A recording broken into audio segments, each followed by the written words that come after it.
Hello students, I am अनुराग। आज जो अपन topic कर रहे हैं वो डिसोल्यूशन का है और उसमें अपन मल्टी ईयर क्वेश्चन कर रहे हैं। इसके लिए अपन डीके गोयल का क्वेश्चन नंबर 25 ले रहे हैं। तो देखिए क्वेश्चन नंबर 25, जो स्पेशलिटी अगर आप देखेंगे, बिजनेस जो स्टार्ट हुआ था वो आपका हुआ था 1 अप्रैल 2012 को और डिसोल्यूशन जो हो रहा है वो 31 मार्च 2014। सही है। तो आप देख रहे हैं स्टार्ट यहां हो रहा है, डिसोल्यूशन उसका यहां हो रहा है, इस बीच 2 इयर्स बीत चुके हैं। दैट्स वाई 2 इयर्स का पार्टनर कैपिटल अकाउंट आपको बना के देखना पड़ेगा कि क्या है। तो देखते हैं क्वेश्चन में क्या लिखा है। एबीसी 3 पार्टनर है 1 अप्रैल 2012 को। कैपिटल आपकी दे रखी है 3 लाख, 2 लाख एंड 150। ठीक है। ये इन्होंने बिजनेस जो है 1 अप्रैल से स्टार्ट किया था, तो इनका पार्टनर कैपिटल अकाउंट बनाना पड़ेगा अपन को। तो ये बना रहे हैं अपन पार्टनर कैपिटल अकाउंट। कितने पार्टनर हैं? 3। तो ये आपके 3 कॉलम दोनों तरफ बन जाएंगे।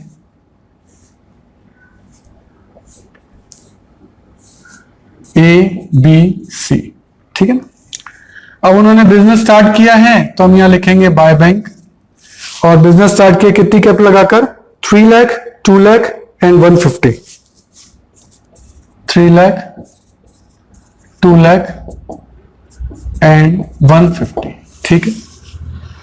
They shared profit in the ratio of 2:2:1. They carried on business for 2 years. In the first year ending on 31st March, they made a profit of 2 lakh. 2 lakh का इनको प्रॉफिट हुआ। प्रॉफिट हुआ तो प्रॉफिट को बांटना है, तो यहां क्या लिखेंगे? Bye P&L appropriation.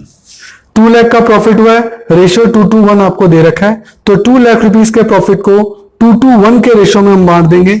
ये आपका आ जाएगा 80,000, 80,000 एंड 40,000। 2:1 का उनका प्रॉफिट शेयरिंग रेशियो था, उसमें बांट दिया। आगे लिखा है but in the second year ending on 31st March loss of 60,000 was incurred. ठीक है, वो भी देखेंगे, वो सेकेंड ईयर में। As the business was no longer profitable they dissolve the firm on 31st March. ठीक है। अच्छा, ड्राइंग्स के लिए क्या कहा है देखें। पैराग्राफ की थर्ड लास्ट लाइन में कहा है the partner withdraw for personal use 40,000 पर क्वार्टर पर पार्टनर पर ईयर। ठीक है। तो ड्राइंग्स हुई है तो फर्म से पैसा गया है, डेबिट साइड में लिखेंगे 3 पार्टनर हैं और तीनों का ही 40,000 है। और कोई फर्स्ट ईयर में एंट्री है नहीं, दैट्स वाई यहां निकल जाएगा 2 बैलेंस सीडी। ये बैलेंसिंग ईयर में निकलेगा, इसलिए मैंने सर्किल लगा दिया इस पे।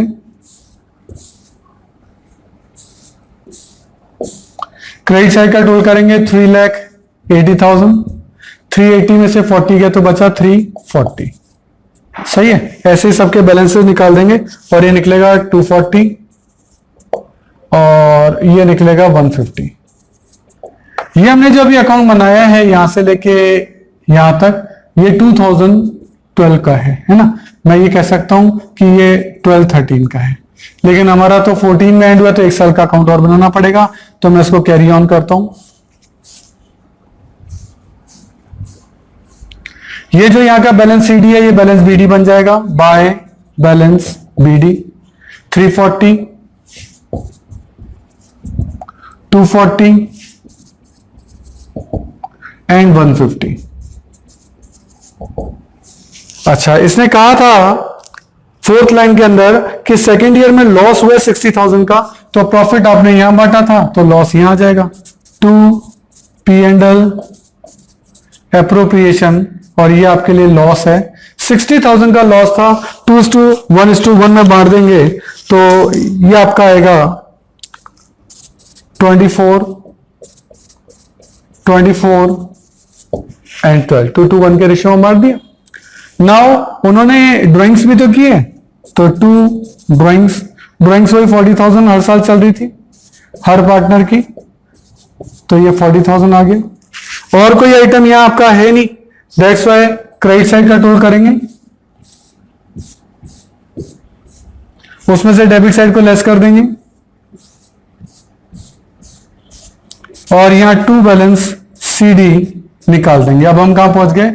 31 मार्च 14, क्योंकि अब हमने 13-14 क्या कॉमन है, ये 12-13 के थे और ये 13-14 के। हम 31 मार्च 2014 को बैलेंस सीडी जो है वो अब निकाल रहे हैं। बैलेंसिंग फिगर में क्रेडिट साइड का टोटल 340 है, 340 में से 24 और 40 दोनों लेस कर दें, ये आपका आ गया 2,76,000।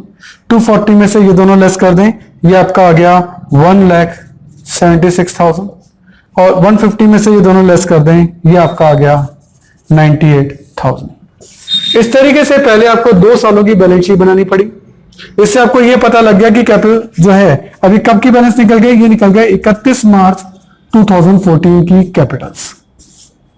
ये कैपिटल कब की थी, 1 जनवरी 2012 यहां की। अब हम 31 मार्च 2014 पहुंच गए। अब हम बैलेंस शीट बना सकते हैं, मेमोरेंडम बैलेंस शीट। तो देखें, क्योंकि क्वेश्चन में बैलेंस शीट नहीं दे रखी है तो मैं पहले बैलेंस शीट बना रहा हूं।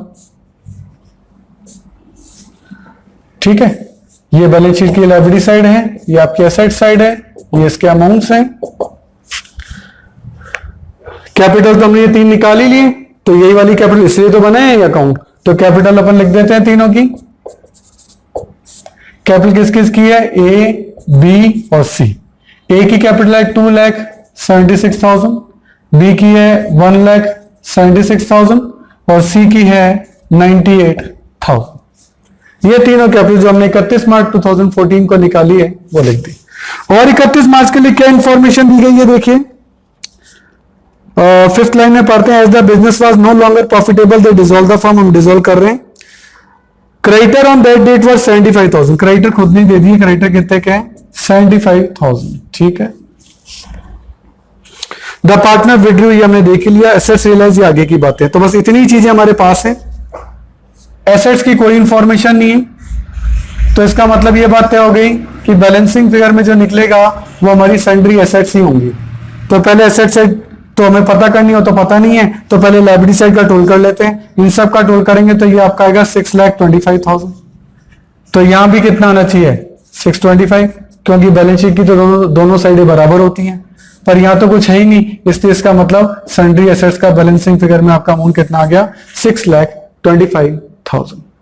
तो इस तरीके से पहले 2 सालों का कैपिटल अकाउंट बनाया। यहाँ बाय बैंक है, बिजनेस स्टार्ट किया है, प्रॉफिट हुआ है। जब भी कैपिटल बढ़े, क्रेडिट साइड में बढ़ा देना, डेबिट साइड में कम कर देना। ड्राइंग से कैपिटल कम होती है, पीएल एप्रोप्रिएशन में लॉस हुआ तो कैपिटल कम होती है, प्रॉफिट हुआ तो बढ़ती है। तो बढ़ने और घटने की साइड तय है, उसमें कोई बड़ी बात नहीं है। अब आपकी बैलेंस शीट बना ली और आपको एसेट पता लग गई, तो अब आप रियलाइजेशन अकाउंट बना सकते हैं। अब आप रियलाइजेशन अकाउंट बना सकते हैं और ये रियलाइजेशन अकाउंट सेम वैसे ही बनेगा जैसा कि आप पहले बना रहे थे। तो देखिए, रियलाइजेशन अकाउंट के अंदर हम देखते हैं क्या क्या चीजें ट्रांसफर होंगी। सबसे पहले तो सन्ड्री एसेट्स यहां आ जाएंगे। क्या लिखेंगे, टू सन्ड्री एसेट्स कितने हैं, 6,25,000। लायबिलिटीज यहां आ जाएंगे तो क्रेडिटर है, क्रेडिटर आपके यहां आ जाएंगे बाय क्रेडिटर 75,000। क्रेडिटर भी यहां आ गए, सही है। अब इसने नीचे लास्ट लाइन में क्या कहा है कि the assets realise 4 lakh. Assets को 4 लाख में बेचा, ये एसेट्स हैं, एसेट्स को बेच देते हैं। बेचने के लिए क्या लिखेंगे, by bank 4 lakh. The expensive of relation 5,000। Expenses भी दिए। अच्छा, क्रेडिटर के बारे में कुछ नहीं कहा, लेकिन फिर भी पेमेंट तो करना पड़ेगा। तो क्रेडिटर्स कितने के, 75 के, तो 75 का पेमेंट आपको करना ही पड़ेगा, क्योंकि आप एक सॉल्वेंट फर्म है और सॉल्वेंट फर्म को सभी लायबिलिटीज का पेमेंट करना जरूरी होता है। इसलिए ये नहीं भी करे तो भी आपको पे करना पड़ेगा। और एक्सपेंसेस है लास्ट लाइन में कितने के, 5,000 के। तो कुल मिलाकर आपने पेमेंट कितना किया, 80,000। तो ये क्रेडिट साइड है, ये डेबिट साइड है। आप देख रहे हैं कि जो डेबिट साइड है वो आपकी ज्यादा है। डेबिट साइड का टोटल कितना आ रहा है, ये आ रहा है 7,05,000। तो यहां का टोटल भी कितना आना चाहिए, 7,05,000, लेकिन ये कम आ रहा है तो ये आपके लिए लॉस हो गया। और लॉस कितने का हुआ, 2,30,000 का। और ये आप पार्टनर्स कैपिटल अकाउंट में बांट देंगे। कौन कौन से पार्टनर, ए बी सी, कौन से रेशो में, 2:1 के रेशो में। ये आपका आ रहा है 92, 92 एंड 46। तो इस तरीके से इस टाइप का क्वेश्चन हुआ। हमें बनाना वैसे रिलेशन अकाउंट है, बट रियलाइजेशन अकाउंट के लिए आपको ये एसेट चाहिए। एसेट बनाने के लिए आपको पहले बैलेंस शीट चाहिए, उससे ही तो बैलेंसिंग फॉर्म में सन्डी एसेट निकलेगी। और ये एसेट तब फाइंड आउट होगी जब ये तीनों कैपिटल पता हो। और ये कैपिटल कहां से निकली? ये कैपिटल यहां से निकली। और इस कैपिटल अकाउंट की शुरुआत कहां से हुई? यहां से। इसीलिए सबसे पहले कैपिटल अकाउंट 2 सालों के, उससे कैपिटल निकलेगी वो यहां आएगी, उससे बैलेंसिंग फॉर्म में सन्डी एसेट निकलेगी, then you can start realisation account. और देन इसके बाद पार्टनर कैपिटल और देन बैंक अकाउंट अगर क्वेश्चन में पूछा होता तो वो सेम प्रोसीजर में बन जाता। सही है। तो ये बड़े क्वेश्चन है, नॉर्मली यहां तक पूछे जाते हैं, फिर भी आपकी प्रैक्टिस आगे तक की होनी चाहिए। Okay, thank you.